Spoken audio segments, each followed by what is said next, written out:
Welcome to the Sustainability Webinar 3. I don't know, Shannon, if you'd like to, can you record? I think I Yep, can I got do. it. Okay, wonderful. 'Cause, I don't know what I'd do without you. Thank you so much. So this is the Sustainability Webinar 3. It is more on the organizational sustainability, how you can do these small things to really kind of increase your capacity at the organization. And one of the biggest things is retaining organizational knowledge. We're going to kind of talk about what that looks like, what we're talking about, and kind of going with that, you'll see we're going to talk about onboarding and offboarding and how it relates to the knowledge and also to your people. I've been just regained my voice, so I'm gonna hopefully, if I keep drinking water, it's just so I don't lose my voice today. Okay, so today's focus, as we just talked about, is that organizational knowledge, the offboarding practices and onboarding practices. And like our previous webinars we've been giving, we're just doing high level to try to give you some kind of information of what you could do, maybe some different information you haven't had before. It is not an HR kind of thing. This is really for organization style. And then some tips, just some quick tips that we found that are useful or tips that other people are using. And also, if we're going to talk about where some of these webinars have lived and we just finished. This will be our finishing up our sustainability series, but we also just finished a data series, and we'll show you where that lives too.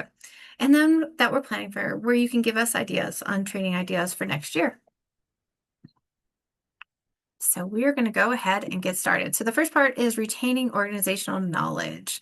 So we're going to take a second and kind of think through, look at this kind of question, where does the knowledge live? And this can be anything you're working on, maybe something current, maybe something in the past, and just kind of mentally note, or you can throw it in the chat, where does that information live? Is it on a shared drive? Is it on OneDrive? Is it this is like a standard operation protocol kind of procedures folder where there's a standard place to go, or is it in your inbox, someone else's, your someone's mind, maybe it's yours. Or you can also think about like, well, I have knowledge of it, but I don't even know what version I'm on. Like, is there like a ton of documents that have like this final use version 1.7 thing? So just kind of note it. And today we're going to talk about, there's a good chance that all of us have fallen into doing C, D, and E at some point. At least I have. And so what we're trying to do is move all of those up into an A and B kind of category, somewhere other people can access that knowledge for future use. So we're talking about every team has formal and informal knowledge. And sometimes that problem is that informal knowledge that was in someone's mind that you don't even think to ask doesn't become visible until that person leaves. And so that's where we're going to talk about the offboarding process.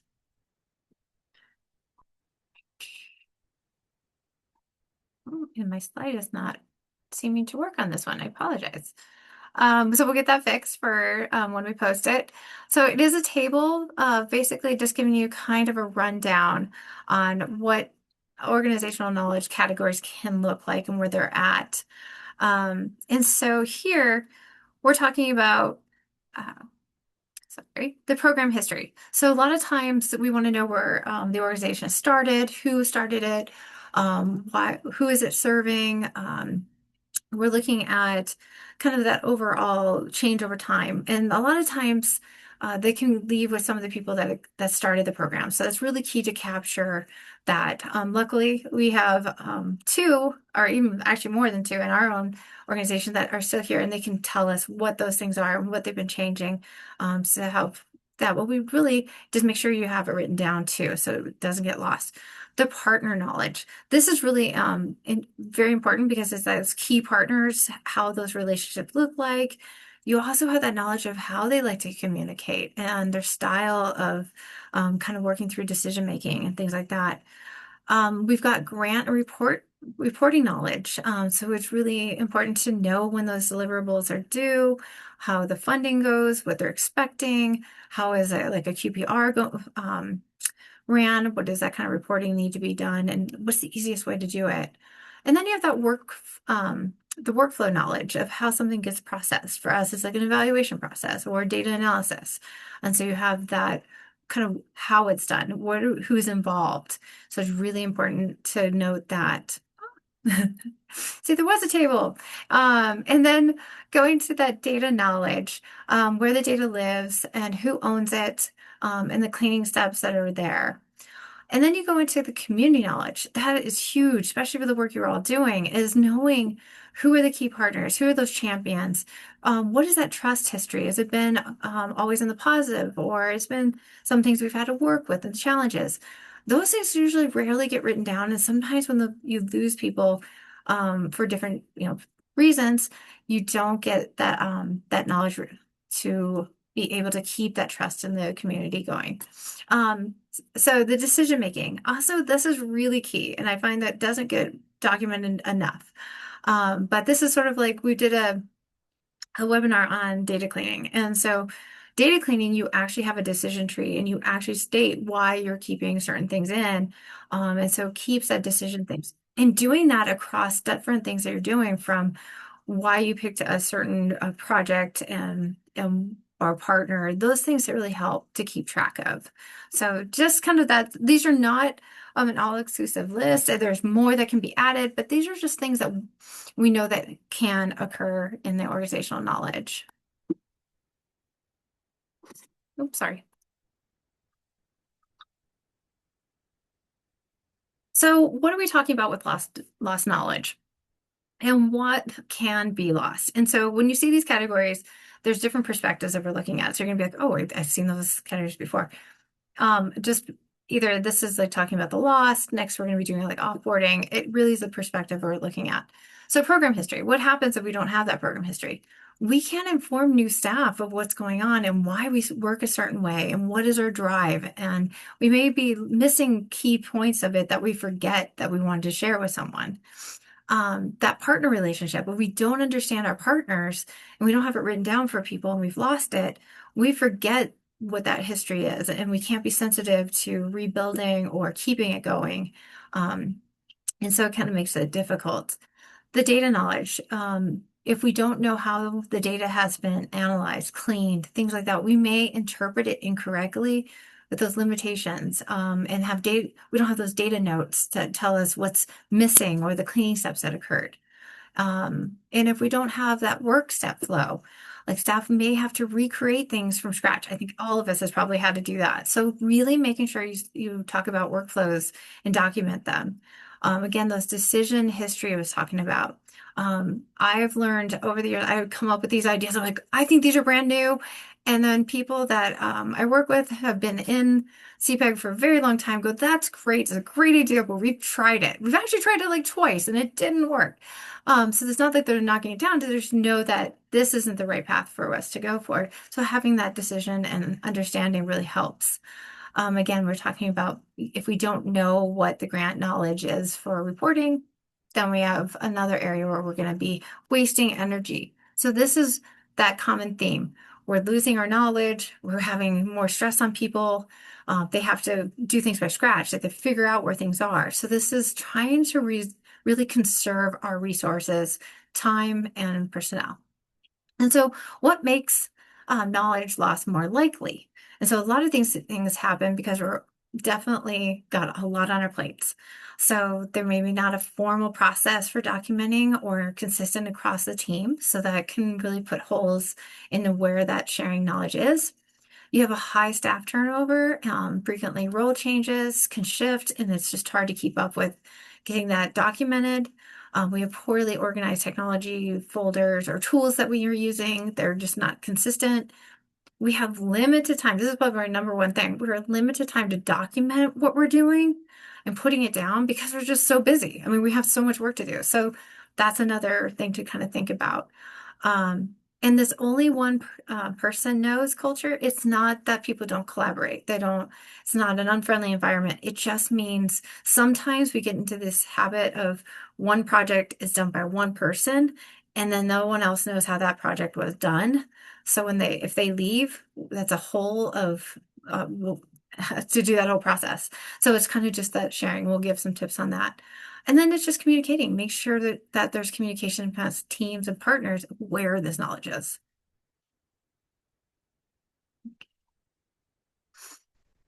Okay, so we're gonna just kind of take a step back just to give you a breather so you don't have to keep hearing me talk. So we're just gonna take a exercise, a knowledge loss risk exercise, and you can do this at any time, but we're just gonna do a thing. Just choose one of the programs or projects or workflows that you're currently doing. You can think about just the process on it and just kind of think about it in this category. So the first category is a high risk of this knowledge going to be lost. If this, like you had to leave or the person working on this project leaves, what is the risk of this disrupting the work and having to actually dig and figure out what the person was doing? That's the high risk of losing that knowledge.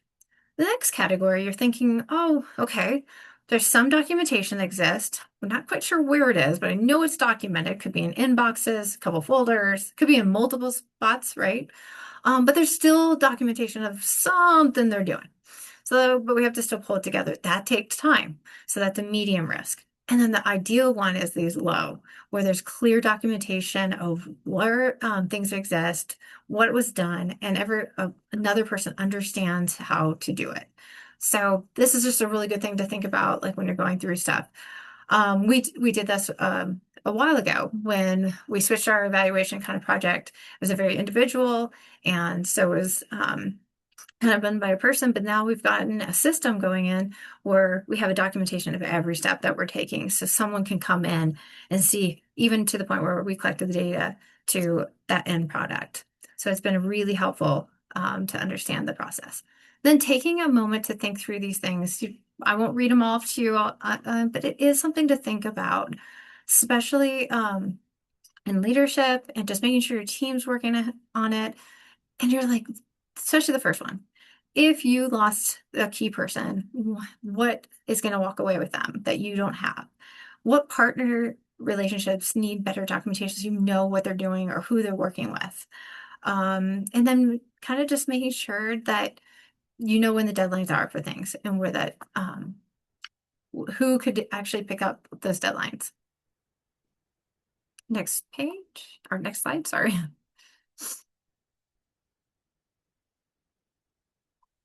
So we're just kind of giving you some like high level tips that you can use to do these things. And they might sound similar to what you would think about it, but maybe there's some key things that you're not haven't seen before. A reliable place. We were talking about that in the first one. Honestly, sometimes it lives in two places. To be really practical, a shared drive is ideal. It's a secure site. It's most of the time it is. For us, it is. It's a really good place to do the final documentation of everything. So that is our go-to. Make sure it has that at the end.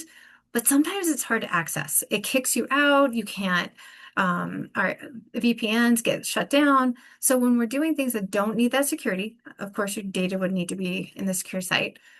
If there are things like the SOB or the guidance document, um, you can actually use like a team page like we talked about in our last webinar or the OneDrive. So you can have it in a one more local area that's easier to share. And sometimes we'll do that with our current projects. Once that current project's done, it moves to that shared drive. So there can be that for practicality. And these are just some of those categories that we're thinking of just making sure you have. So I'm not going to read them off so you don't have to like listen to me all day, but I will highlight that language to go is in there. And if you saw webinar 2, that is where those little snippets of information on project description, mission statements, that can live there. It can be in a Word doc, it can be in Excel, which is really nice because you can go by the tab and just figure out which one you want. So that's a really key thing. And then you can also have contact list and meeting notes is really, really important to keep track of what is going on. So a lot of times we'll do meeting notes in Teams, but it's really nice if you eventually switch it over to a very shared drive to keep it and collect it because those meeting notes are really valuable and the contact lists are really valuable. So as you can see, there's lots and lots of categories. The other one I'm just going to hit today is data and evaluation because I do that a lot, right? So one of the habits we would have is to we love to save everything, right? And that's where that one first exercise had like a huge name of this is seriously the final version. So I'm not saying don't take away those versions, but make a folder that's simple of archived of those versions. So if someone needed to dig through them, they knew to, but have a separate folder for that final project packet that's like, this is the final draft. This is the final, this is the final version. Here's the final data, like right there. So someone knows where to go for all that final work. Doesn't have to dig into the archives, but keep your archives because you can always use something you wrote before that you said, I didn't like the way I wrote it, but then you go back to it. That's key. So our next tip will kind of roll into the same kind of concept. We talk about templates all the time.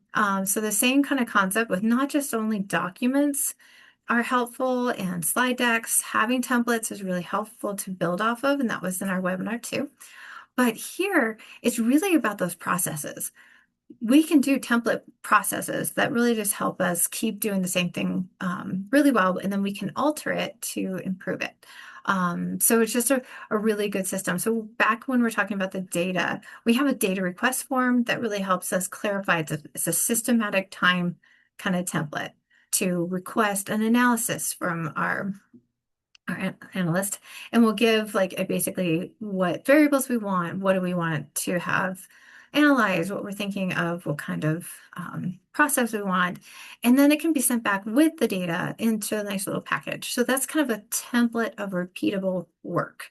Another example is just making sure you're tracking, like we have an SOB on our quality data agreement, like how we're data processing. And so we have a process sheet, and that template keeps going every year. And so we know we're going to keep our first data set as a raw.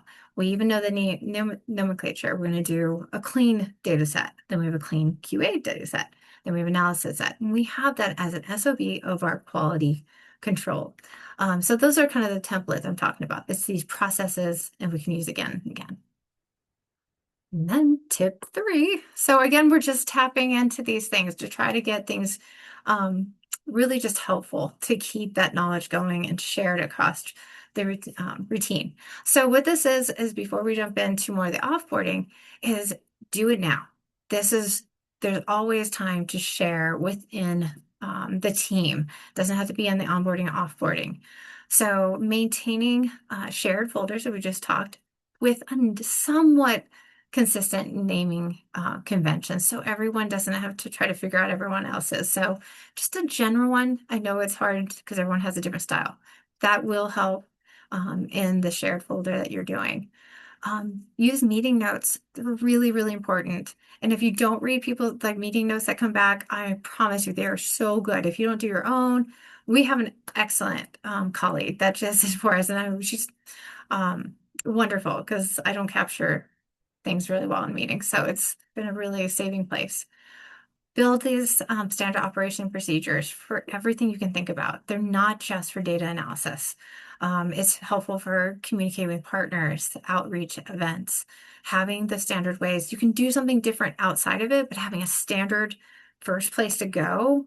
And then sort of like following a recipe, right? You follow that recipe for the first time, and the next time you make it, I'm like, oh, I want to alter it. That's what you can do with SOBs. They're really great.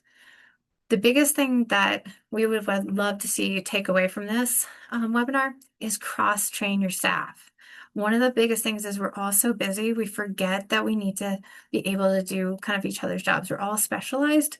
Sometimes we need at least one other person on that team that can do someone else's work if they need to be out or they leave for a different reason. So that cross-training a staff is really important. And then after the action reviews, it can be after a big grant cycle. It can be just after a project's done. Doesn't have to be a full day. It can be a part of a day. And just really go through what worked, what wasn't working. Documenting that. I know Teresa's on this call, and she's just one of the most outstanding after action reviews that I've seen. And it really improves her team over the years. She's just been like, oh, this worked, this didn't, let's move on. And she's brainstorming for her team. So review folders twice, maybe a year at least. And just be cautious of, deleting or moving. I just, sometimes that can be a pain. It's more of just making sure that you have the information and it's in the right place. You can also do this at grant cycles. That's another time to do this. and share. I know across different levels, sometimes don't get informed about what's going on. So even in a meeting, you can do kind of this across the board. So everyone knows what's going on and sharing up and down. So that's our tips for that. Next slide.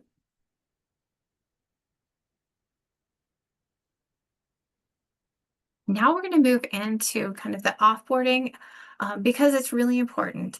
We want to first note that we want to give tips on supporting the departure of employees. This is not an HR thing, so it's really more on this focus of just healthy relationship and the knowledge keeping, sorry, organizational knowledge in. So it's protecting that knowledge and keeping the work moving forward. So we're really just giving those kind of tips. There's some really great sources and for HR to build out your plan for offboarding, but we're just giving you high levels. So this is a Gallup survey, and it's just talking about 40%, 43% were more like they were more likely to recommend the organization if they had a really good offboarding. So that's a really important thing because you want to collaborate with the community. You want to collaborate with other institutes. So knowing that you're that kind of setting that tone is really important. The next one is a little wordy, but really what it's meaning is 24% that did have really good offboarding wanted to come back and actually take a job offer at the same organization. It's called the boomerang effect. We have many people on our team that left for different reasons to explore and came back to our team because we have a really good offboarding and we really care and we keep those opportunities open. And 4% of people that really were dissatisfied with that exit did not want to come back. So it really matters to have this. So these are some general ones on the offboarding. Again, I don't want to make this really about an HR, so I'm really going to highlight some of the things that matter for a person to really matter caring about them, that knowledge and your team. So it's really about that ask what supports the employee needs during that transition. And this doesn't have to be just offboarding. It can be a potential, that someone needs a leave of absence for a little bit for different reasons. Something that you plan to know that you can do it this time. It's really helping them support them. Then you're going to review their current projects and deadlines and files. That's part of that knowledge contain. Then you're together going to create a knowledge transfer plan. And then really celebrate, this is one of the biggest things, and make sure to celebrate that employee's contributions. Take the time. Sometimes we're so frantic of, now we have to fill this spot, we have to get all this done. We forget to really take a moment to celebrate. Then communicate the transition to the team and the key partners. So those are the big ones. And then I would say also make sure you keep in touch. These are also great connections. Usually everyone that we're all working in public health, we're a team. We're always trying to help each other. It's a bigger community. So that's one of our takeaways of it. Next slide. Okay, so this is my fun little, I love these graphics kind of thing. This is the offboarding. When you have time, you may want to look at this kind of just the steps of really these positive exit experiences to really encourage people to be collaborative, have a good reputation of the organization, and future hiring back. So it's been really wonderful to have people come back. And so you can see this kind of thing in the image of why it matters. But the biggest thing is care about the people first. Here, they need to feel heard. They also need to know that they contributed. So that's another factor. Knowledge transfer, as we're talking about, protect those relationships, and then make sure that staff actually knows what's going on. Okay, next slide. Okay, so what needs to be said? So we talked about these categories similar before, but this is really particular to offboarding. What needs to be thought through? So these are just some of those ideas. We need to know what current projects are going on, but not just the active ones. You also need the ones that you're kind of in a delay for some reason. You need to know why that delay. You have a waiting on someone. So you need to know who are you waiting on so we can make sure to reach out.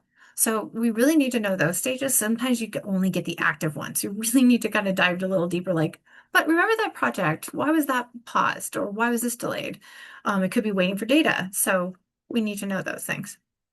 Really important to do the 30, 60, 90 days here of what is due next because we got to get it done, right? It's that deadline. So those are really good key kind of markers to set. Also, it's really helpful if you can do warm handoffs with your partners. So if there's a way to do the meetings to kind of offset and go, here's their new contact, and the same with the person, it kind of gives that real personability and that there was a friendly exchange of the person leaving. Sometimes it's not possible because of the dynamics, but if you can, that's a wonderful thing. Maybe even in a warm handoff in a email now, so that would be helpful. Then just want to kind of ask questions of what do you do weekly, monthly, quarterly, really helpful. Biggest one that's not hit, and so I'd emphasize on is annually.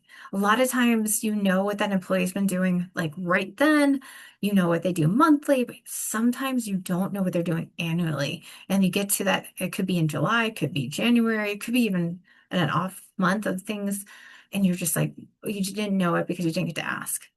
And make sure that you also know where they're storing things. Is everything there? Also asking if there's password protections and how make sure there's access, because sometimes that's a problem. It's like, yes, it's there, but it's locked. You can't get in. And then there's these hidden responsibilities, hidden risk, or invisible work. And so just like what could fall through the cracks that you do that I didn't know about. And then lessons learned. It's a really helpful thing to know. So. And then that would also note is a lot of times people do this with an exit interview. Sometimes people feel really uncomfortable doing interviews, no matter what kind of they're. Give them an option to do like a survey or write out their experience or reflection. Give them options so they can give you this information. Next slide.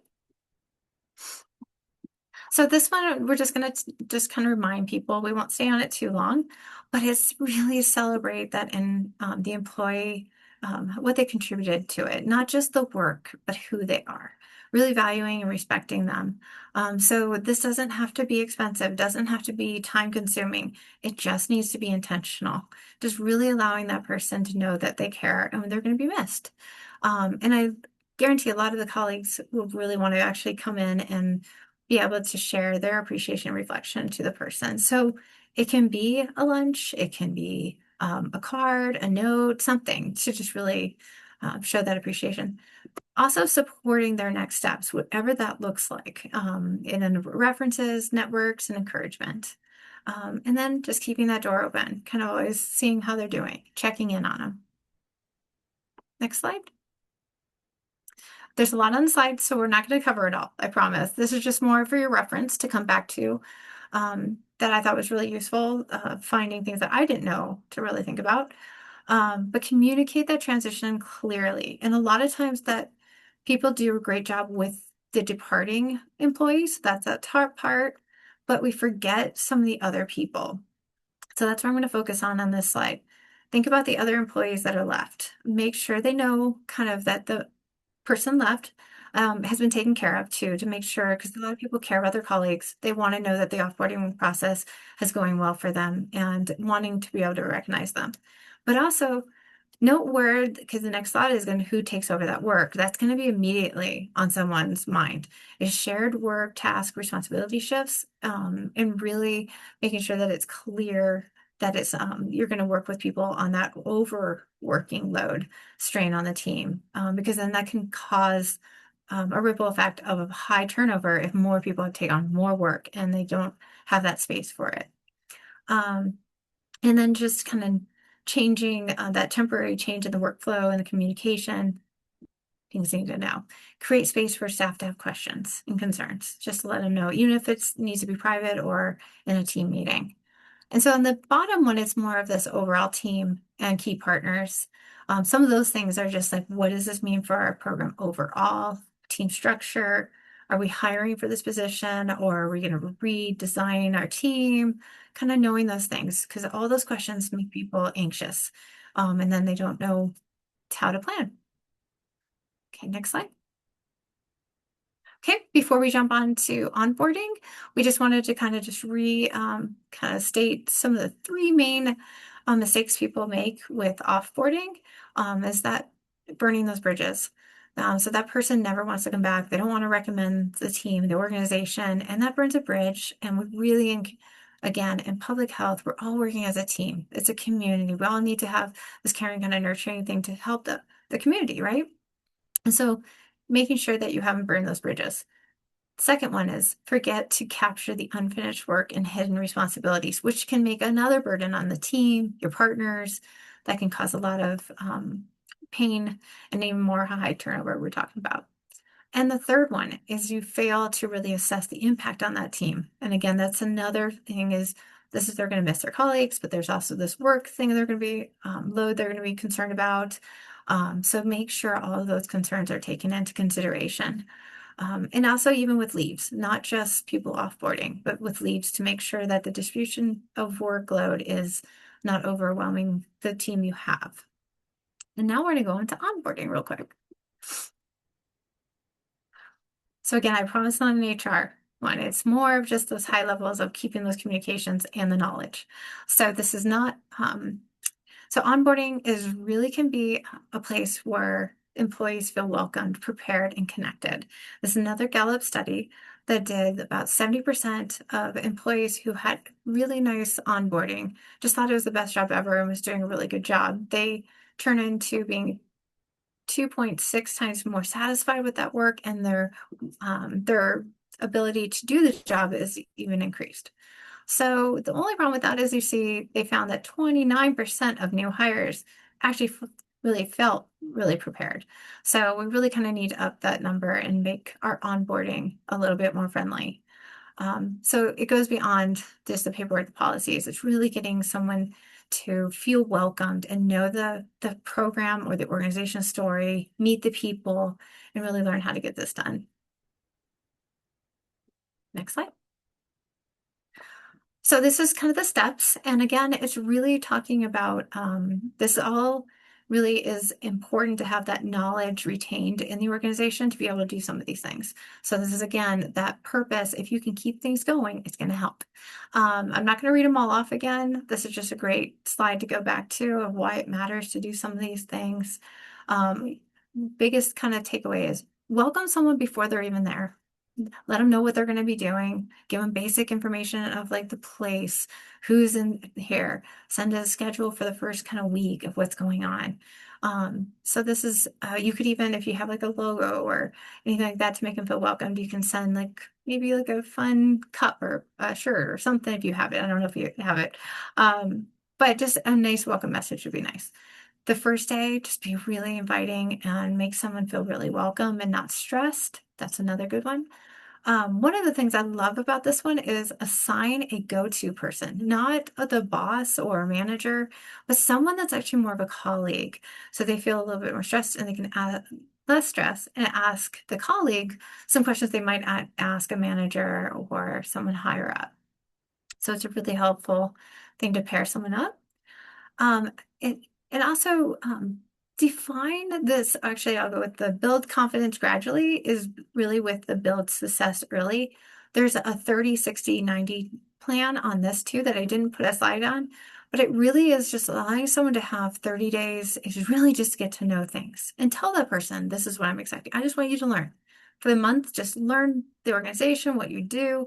60 days is like, okay, I want you to start diving into this project. Give people really clear and manageable steps of what they're supposed to do and their expectations and priorities. And then that 90 days is when they're like, oh, I've got this. So that's a helpful one. And then check in multiple times to make sure they have everything. A lot of times, sometimes people won't ask. And then they're drowning on trying to find a file that they think they were supposed to find, and they spent 20 to 30 minutes just trying to find it. So those kind of things. Okay, next slide. Okay, and so again, here we're talking about sharing that knowledge. We're now taking our organizational knowledge and shifting it to the onboarding. So as you see, these categories are very similar, but it really is in the perspective of a new person, right? I want to know who I work for. So if we don't know our organizational story, that person that's coming on is not going to know why is it served? How is it developed? Who did that? So that's really important. give a person their role clarity and understanding that. That makes sense.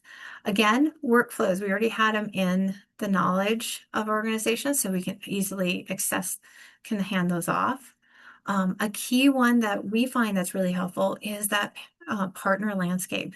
By us having the knowledge of our partners, it gets really complicated. We have lots of different sectors. We have lots of different types of partnerships that we're going on. So when you come into our organization, it's really helpful to go, okay, this person is with STEP. This is what they do. This is how we partner with them. It's really helpful to have that knowledge of who's who and why we work with them. And I assume that a lot of you have the same things with the community, and this is the champion, and this is the person I would contact for the school. So there's that really important partner landscape. Another one that a colleague of mine developed when we started doing a lot of onboarding is a list. And it lives with the kind of like the language to use kind of things. It's a list of common use terms that we use that maybe you wouldn't think of. And acronyms, so needed acronyms. I can't tell you how many sticky notes I had when I first started at CPEG because we didn't have this list. And I was like, okay, what does STEP stand for? What does CCPD stand for? We had so many acronyms. We were always like, and we just throw them out constantly. That was a really, really helpful thing to have. Again, is the data system and documents that we're talking about. That's that knowledge organization. Same thing with the reporting calendar. One thing that sometimes doesn't get documented is team norms. I know that we did it a couple years ago, and we really kind of made also how we want to interact. And so I think that can be kept up yearly to make sure that everyone knows where things are, but also our team norms of how we should communicate to each other. Everyone has a different style. Okay, next slide. Okay, so now we're going to bring it all back together just to kind of restate why we were even doing this webinar in the first place, is to really make sure we're doing knowledge sharing, we're also knowledge collecting, we're doing all of it at all these transitions. And that will ultimately help with sustainability because it's reducing a lot of your resource time and it's keeping things moving forward. And it's just really an easy way to do this. So again, we're having that onboarding, that before someone starts, we're making sure we prepared that role for them. The only thing I want to note here is that folder map. So when we're talking about the organization being in a shared drive or OneDrive, it is really, really helpful to have like an actual document that tells you where things are. So you're not looking through every folder to find something. Sometimes naming seems intuitive, but sometimes it's not. So it'd be really helpful to have that per person. And in that kind of list of things for training, you could have where they could go for the acronyms, which I love. When someone joins, you're going to have that program history we talked about, the workflow, parent contact, partner contact kind of things, that welcome package ready. Then when you have, while someone's in that role, so this is the big piece that was a lot of times we all forget. Again, just take the time to stop and document, make sure that we have those decision logs. And I'm gonna harp on this, cross-train. The one person needs, can't be the only person that knows how to do something. Need one more person to have at least that knowledge. And then a handoff, sorry. And then you have that handoff with the exit one on that last thing.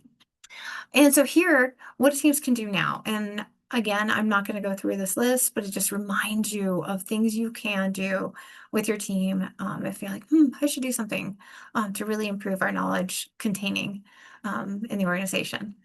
So you can go ahead and read that one because the next one is going to kind of challenge you on the simple way. So this goes off of that last tip is basically this week, just take one simple thing to do to really increase that knowledge, the organizational knowledge containment of really doing that. And you can think through, is there one workflow that only depends on another person? And be like, maybe we could think about how that can be changed and how that workflow can be drawn out or in a document to understand it. One folder to really look through and make sure it contains a template, the checklist of what we're doing, that contact sheet, cross-train. I know I keep saying it, but I'm really into that cross-training. And then make a one decision lesson learned that you forgot to put down. You're just like, oh, you know what? this would be helpful for someone. Just maybe that will dawn on you this week and write it down. That'd be great. And just think of one action you can do this month on these things. So on the next slide, we're just going to share that we're wrapping up our webinars. The sustainability had, if you missed it, our first one was on the strategic and the operational kind of sustainability introduction. And so it had the PSAT, and there's a wonderful strategic way of doing it. And if you ever want to do the assessment, just reach out to us. We can help you through it. It is a little bit of, it does require some time to do it, but it is very effective and good for funding. You can kind of see that actionable plan to send to funders. Webinar 2 was the work efficiency and self-boarding, and then we have this one. So those are on our VAP resource page. Well, sorry, Web 3 will be coming this coming week. But we also finished the data series, if you missed it, and it goes a little different than our normal quantitative and qualitative, which we do have on the VAB too, some basic ones of those, but it went a little different. My colleagues did a wonderful one on a qualitative data that went beyond satisfaction surveys, which is not as common as you would see. And then we just had one on the data transformation and basic qualitative with R, which is really cool. And then for the last slide, we're gonna share. We would love your ideas. We are planning, we do take all of the needs assessments that you all wonderfully do for us, and we take that into consideration of what trainings to do. That's why we did quite a bit this year. But we're also planning for next year. So we're going to be doing that in the next couple of weeks. So please share. If you just have one and you want to put it in the chat, you can put it in the chat. We'll make sure we capture it. But you can also send us an email, and that would be a great way too. Or you can reach out to me or Shannon on that. So we thank you. If you have any questions or comments or tips that you'd like to share, please let us know. We love it. Thank you.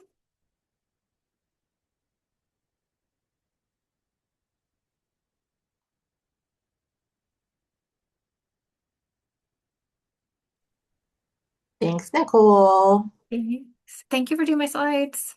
Anytime. I will stop recording.